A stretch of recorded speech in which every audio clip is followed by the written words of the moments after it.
Hey guys, मैं अंकित और मैं लेके आया हूँ एक छोटी सी कहानी आपके लिए। छोटी छोटी कहानियां जो जिंदगी में लाती हैं बदलाव बड़े बड़े। ये कहानी एक राज्य की, एक प्रतापगढ़ नाम का राज्य था जहाँ का राजा निसंतान था।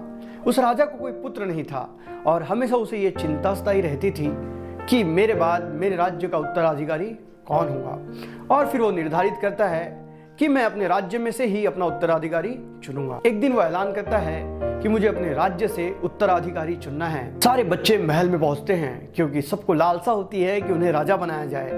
तब राजा एक प्रतियोगिता का आयोजन करता है। राजा सारे बच्चों को एक बीज देता है और कहता है कि इस बीज को तुम एक गमले में अपने घर पर लगा दो और उस बीज की सेवा करो। उसके 6 महीने बाद मैं निर्धारित करूंगा कि राजा मुझे किसे बनाना है।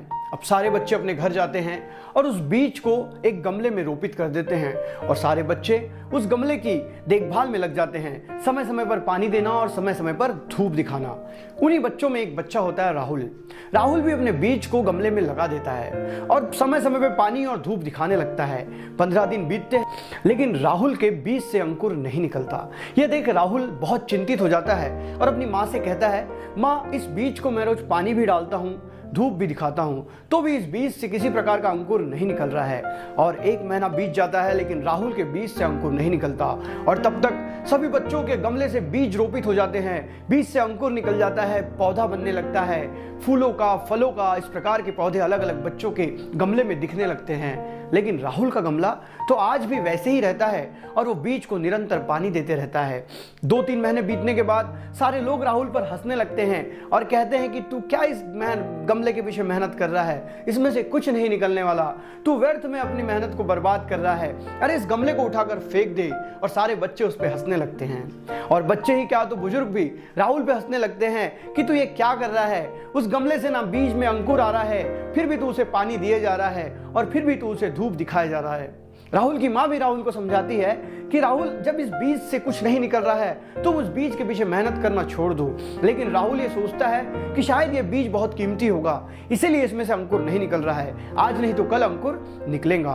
और इस प्रकार 6 महीने बीत जाते हैं लेकिन राहुल के गमले से उस बीज में कोई अंकुर नहीं निकलता और सारे बच्चों के गमले से पौधे निकल आते हैं। किसी बच्चे के पौधे में फूल तो किसी बच्चों के पौधे में फल लगे रहते हैं। और जब 6 महीने बीतने के बाद सारे लोग महल पहुंचते हैं अपने अपने गमले को लेकर, तो राहुल इस चिंता में रहता है कि मैं बिना पौधे का गमला कैसे महल में लेकर जाऊंगा।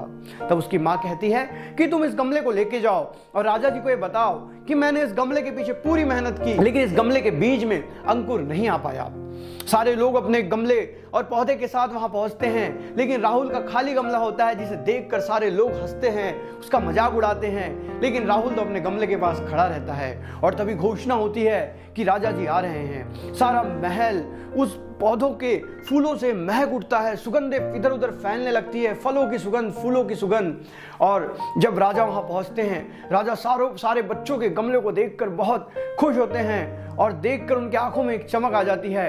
और जब राजा जी राहुल के गमले को देखते हैं तो उस राहुल से पूछते हैं, ये क्या, तुम्हारा गमला तो खाली है। तो राहुल कहता है राजा से, मैंने तो पूरी मेहनत की राजा जी, लेकिन इस गमले में कुछ उगा ही नहीं। मैंने पानी भी दिया और समय समय पर धूप भी दिखाई। मैं 6 महीने से निरंतर इस गमले के पीछे काम कर रहा हूं लेकिन इसमें से अंकुर नहीं आया। और राजा अपने सिंहासन पर जाकर बैठते हैं और बच्चों को संबोधित करना शुरू करते हैं और राहुल का गमला उठाकर बोलते हैं, देखो इसका गमला। तब सारे लोग हंस पड़ते हैं। तब राजा जी कहते हैं, चुप हो जाओ सारे, अरे मैंने जो बीज दिए थे वो सारे बीज बंजर थे, किसी भी बीज से पौधा नहीं उगना चाहिए था। लेकिन तुमने अपनी राजा बनने की लालसा के चक्कर में न जाने कितने प्रयोग किए, उन बीजों को बदल दिया और इसीलिए सारे लोगों के गमलों में बीज दिख रहे हैं। लेकिन राहुल ने उस बीज को बदला नहीं और वो निरंतर उस बीज पर काम करते रहा, धैर्य से राह देखते रहा कि कब तक इस बीज में से अंकुर नहीं निकलेगा। लेकिन तुम सारे लोगों ने झूठ का सहारा लिया और इसीलिए मैं इस बात को निर्धारित करने में ज्यादा समय नहीं लगाऊंगा कि राहुल ही मेरा उत्तराधिकारी होगा, राहुल ही इस राज्य का, प्रतापगढ़ राज्य का अगला राजा बनेगा। दोस्तों, छोटी सी कहानी, लेकिन एक कहानी हमें बताने का प्रयास कर रही है कि जिंदगी में किसी भी काम को करते समय धैर्य से निरंतर उस काम को करते रहिए, क्योंकि सफलता किस दिन मिलेंगी यह आप नहीं बता सकते।